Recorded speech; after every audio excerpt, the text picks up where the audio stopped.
ça relève de l'intime et que c'est difficile pour des personnels médicaux autres que des dentistes d'aborder des questions touchant à l'intime. Le renoncement aux soins dentaires ne touche pas spécifiquement les personnes qui sont en précarité. Ce n'est pas l'apanage de la précarité. Ça touche plus de 25% de la population française.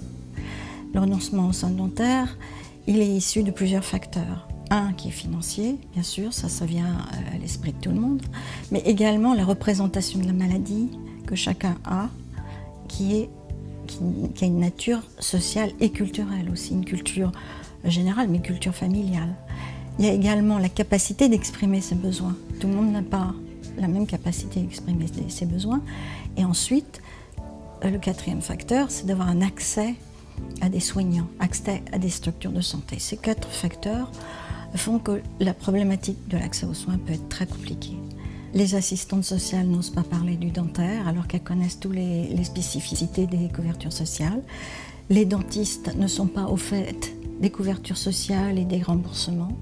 Les médecins connaissent très mal les pathologies dentaires. Donc tout le système est saucissonné comme ça, et cloisonné. Les formations de ces différentes disciplines professionnelles doivent être plus cohérentes et également intégrer le social d'un côté, le médical et le dentaire, les uns et les autres, de façon à ce qu'il y ait vraiment une coordination dans la prise en charge des patients en général, mais en plus particulier des maladies complexes et des maladies chroniques.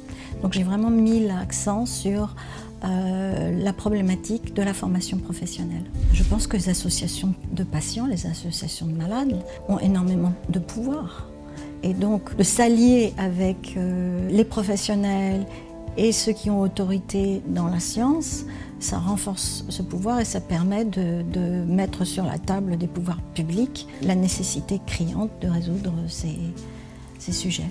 Des rencontres telles que celles d'aujourd'hui sont un début et donnent l'exemple de ce qui peut être fait. J'ai senti de l'enthousiasme de la part d'absolument tous les intervenants et du public. Il serait tout à fait souhaitable que ça continue sur des calendriers peut-être plus rapprochés, avec des thèmes prévus à l'avance. Une journée comme ça donne de l'espoir. On a l'impression qu'il y a une ouverture et qu'on fait une percée face à ce mur de cloisonnement, d'incompréhension.